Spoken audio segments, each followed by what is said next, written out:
My 7-year-old daughter handed her grandmother a gift box saying, "Dad told me to give this to you if you ever ignored me again." Grandma opened it and screamed, a sharp, guttural sound that tore through the crowded Christmas brunch, louder than the carols, louder than the clinking glasses, louder than the stunned silence that followed. I'm Dr. Elena Vasquez, a 32-year-old family therapist with a doctorate in child psychology from Stanford. I earn $185,000 annually running my private practice, specializing in blended family dynamics and childhood trauma. What my husband's family didn't know was that I'd been documenting their systematic exclusion of my daughter Zia for 3 years, building a case that would soon explode their comfortable world of denial. People rushed over to see what was inside that innocent-looking red box, but I already knew. My husband Travis had packed it months ago during one of our late-night strategy sessions. He told me it was for the day his mother Lorraine crossed the final line. That day had arrived with devastating precision. Let me explain exactly how we reached this moment of reckoning, because what happened wasn't spontaneous emotion. It was calculated justice, delivered by a 7-year-old who'd finally had enough of being treated like a visitor in her own family. The backstory reveals a pattern of exclusion so systematic it bordered on psychological abuse. When I married Travis 4 years ago, I thought I was gaining a large, loving, extended family. His mother, Lorraine, seemed like the matriarch every family needed, strong, opinionated, always organizing gatherings. I respected her position and desperately wanted her approval. Zia was my daughter from my first marriage to a man who died in a car accident when she was 18 months old. When Travis entered our lives, he didn't hesitate to step into a father role. He legally adopted Zia when she was 3, spending $8,500 on attorney fees to ensure every legal document reflected his commitment. We never used the word step in our house. She was his daughter, period. But Lorraine never accepted that reality. At first, she maintained plausible deniability. She'd send Zia a birthday card or bring her small gifts during holidays. But the differential treatment was always there. Zia didn't get invited to cousin sleepovers. She wasn't included in the matching Christmas pajama photos that Lorraine posted on social media. During family events, she'd sit quietly while the other grandchildren, Maddie, 8, and Jonah, 6, were showered with attention and expensive gifts. As a trained therapist, I recognized the psychological impact immediately. Zia was experiencing what we call ambiguous loss, being physically present but emotionally excluded from family systems. I started documenting incidents in a secure digital file, noting dates, witnesses, and specific examples of discriminatory behavior. My professional training taught me that patterns like this don't improve without intervention. They escalate. The documentation revealed stunning consistency. At Thanksgiving 2021, Lorraine gave each grandchild personalized plates with their names painted in gold calligraphy, except Zia, whose place was set with a generic white plate from the back of the cabinet. Christmas 2021 brought more disparity. Maddie received a $400 American Girl doll, Jonah got a $300 remote control helicopter, and Zia received a $15 coloring book. Easter 2022 continued the pattern. Elaborate baskets for the real grandchildren, a plastic bag with 3 pieces of candy for Zia. The financial disparity was particularly egregious.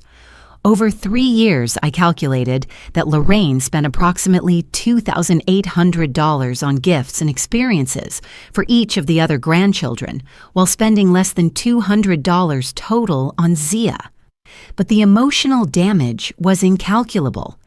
Watching a young child slowly internalize the message that she wasn't worthy of equal love or consideration. My breaking point came during Jonah's 6th birthday party in September 2022. All the adults were in the backyard while the children played inside. I was helping in the kitchen when I heard Zia ask Travis, "Am I somebody's cousin too?" The pain in her small voice was devastating. That night, she whispered to me, "Maybe Grandma thinks I'm just visiting." That conversation triggered Travis's protective instincts in a way I'd never seen before. As an insurance investigator earning $92,000 annually, he was skilled at documenting evidence and building cases. He began his own systematic approach to addressing his mother's behavior, starting with what he called the nuclear option. Travis spent weeks crafting what he termed the accountability package. Using his professional expertise in evidence documentation, he assembled adoption papers, printed photographs, and wrote a letter that would force his mother to confront her treatment of Zia. The letter was devastating in its clarity. "Mom, if you're reading this, it means you've hurt my daughter again. Not just my daughter by love, but my daughter by law, by choice, and by commitment. I have spent years watching you treat Zia like an outsider while hoping you'd change. But if she felt compelled to hand you this box, it means she's experienced what I've been trying to ignore, that you don't consider her a real member of this family. Zia is my child. She is your granddaughter. If you cannot love her equally, then you fundamentally don't love me. I will not allow her to grow up thinking she has to earn a place she already owns. She belongs here. She always has. If you cannot accept that truth, you are no longer welcome in our home or our lives. This is not a negotiation. This is a consequence." The letter was accompanied by legal adoption papers, photos from Zia's adoption celebration, and a timeline of discriminatory incidents I documented over 3 years. Travis sealed everything in a small red box and told Zia she could deliver it whenever she felt Grandma had ignored her again. He was placing the power of confrontation in her 7-year-old hands, giving her agency in a situation where she'd always been powerless. The final trigger came at Christmas brunch 2022. Lorraine outdid herself in demonstrating favoritism. Maddie received a brand new iPad Pro worth $800 plus a matching silver bracelet set. Jonah got an envelope containing $500 cash plus premium sports equipment. Then Lorraine turned to Zia with a patronizing smile and said, "This is for you, sweetheart. I didn't want you to feel completely left out." Zia's gift was a lavender-scented candle in a plain glass jar, worth perhaps $12. The attached tag read, "To Travis's girl," not even acknowledging Zia by name or recognizing her as a granddaughter. It was the ultimate insult wrapped in false generosity. I watched Travis's jaw clench as he stared at that tag. Something fundamental shifted in his expression, and I knew the moment of reckoning had arrived. Zia looked at the candle, then at her father, then back at Lorraine. She stood up with quiet dignity that belied her age. "Grandma," she said clearly, her voice carrying across the suddenly quiet room, "Dad told me to give this to you if you ever ignored me again." The room froze. Forks stopped midway to mouths. Conversations died mid-sentence. All eyes focused on a 7-year-old girl holding a small red box like it contained dynamite, which in many ways it did. Lorraine gave a tight, confused laugh, clearly assuming this was some kind of joke. "What's this, sweetheart?" she asked, reaching for the box with the same dismissive attitude she'd shown toward every other gesture Zia had ever made. But when she opened that box and saw the contents, the adoption papers, the photos, and Travis's letter, her world imploded. She read the letter silently, her face growing paler with each word. The room watched in terrible fascination as 3 years of denial crumbled in real time. When she finished reading, Lorraine dropped the letter like it was contaminated. Her face was ashen, her hands trembling. She looked around the table seeking support but found only shocked faces staring back at her. Then, like something inside her snapped, she screamed. Not a cry of pain or a wail of grief, a scream of rage and humiliation. A sound that revealed the ugly truth beneath years of superficial family harmony. She screamed because she'd been exposed, because her carefully maintained facade of being a loving grandmother had been shattered by documented evidence of her cruelty. The aftermath was swift and decisive. Travis stood up and said calmly, "We didn't embarrass you, Mom. You did that to yourself."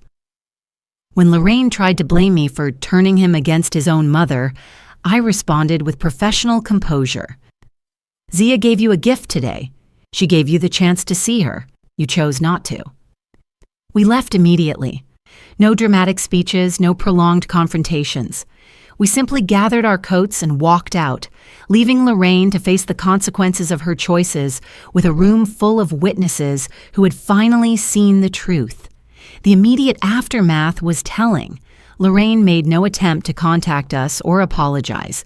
Her sister Patricia called Travis once to suggest we were overreacting, but hung up when he offered to send her copies of the documentation I'd accumulated. The extended family's silence spoke volumes about their complicity in years of discriminatory behavior, but the most significant change was in Zia herself. Within days, I noticed a fundamental shift in her demeanor. She stopped watching doors expectantly during family gatherings. She stopped asking why she received different gifts or treatment. She stopped measuring her self-worth against Lorraine's approval. Something had settled in her that I recognized from my work with trauma survivors, the peace that comes from being heard and protected. 1 week after Christmas, a small package arrived addressed to Zia. Inside was a silver bracelet with a heart charm and a handwritten note from her cousin Maddie. "I'm sorry Grandma was mean. You're my cousin forever. I picked this with my allowance." That gesture meant more to Zia than any expensive gift ever could, because it came from genuine care rather than obligation. The professional consequences for Lorraine were subtler but significant. Her social circle began asking uncomfortable questions about her granddaughter, who was no longer around. She had to explain Zia's absence without admitting to her own behavior. Her carefully curated image as a devoted grandmother cracked under scrutiny she'd never expected to face. 6 months later, Travis's sister Patricia reached out tentatively, asking if we might consider family therapy to work things out. I responded professionally, explaining that reconciliation would require Lorraine to acknowledge her behavior, make genuine amends, and demonstrate sustained change over time. Patricia never called back. The financial impact on Lorraine became apparent gradually. Without our participation in family events, she had to shoulder the full cost of holiday gatherings and celebrations alone. The $500, $2,000 she'd saved annually by excluding Zia from equal gift giving was now overshadowed by the social isolation that came with her exposed behavior. More importantly, Travis found peace with his decision. As someone trained to investigate and document evidence, he understood the power of accountability. He'd given his daughter agency in an impossible situation and backed her decision with unwavering support. Their relationship deepened as Zia realized her father would protect her regardless of family pressure. Today, Zia is thriving in an environment where her worth isn't questioned or conditional. She's developed confidence, leadership skills, and most importantly, the knowledge that she deserves respect simply for being herself. She rarely mentions Lorraine anymore, and when she does, it's without pain or longing, just matter-of-fact acknowledgement of someone who used to be in her life. We've built new traditions that celebrate our chosen family, rather than trying to fit into someone else's narrow definition of belonging. Zia helps plan holiday menus, participates in gift selection for everyone, and knows her voice matters in every family decision. She's learned that family isn't defined by blood or obligation, but by mutual respect and genuine care. The red box sits in my home office now, next to my psychology degrees and family photos. I keep it not as a reminder of pain, but as evidence of what's possible when a child is empowered to advocate for herself. Zia taught me that sometimes the most powerful interventions come not from professional techniques, but from simple truth, delivered with quiet courage. Lorraine lost more than a relationship with her granddaughter that day. She lost the opportunity to know an extraordinary child who would have enriched her life immeasurably. She chose the comfort of her prejudices over the joy of unconditional love, and that choice came with permanent consequences she never anticipated. The story isn't about revenge, it's about boundaries, accountability, and the power of strategic documentation, combined with unwavering parental protection. Sometimes the most loving thing you can do is refuse to accept unacceptable behavior, even when it comes from family, especially when it comes from family. Zia is now 8 years old, confident, articulate, and completely secure in her family's love. She knows she belongs not because she earned it, but because it was always hers by right. That knowledge will serve her well throughout her life, thanks to one moment of courage in a crowded room and parents who finally said, "Enough." The red box delivered exactly what it promised: accountability for years of systematic exclusion. And in doing so, it freed our family from the exhausting cycle of hoping for acceptance that was never going to come.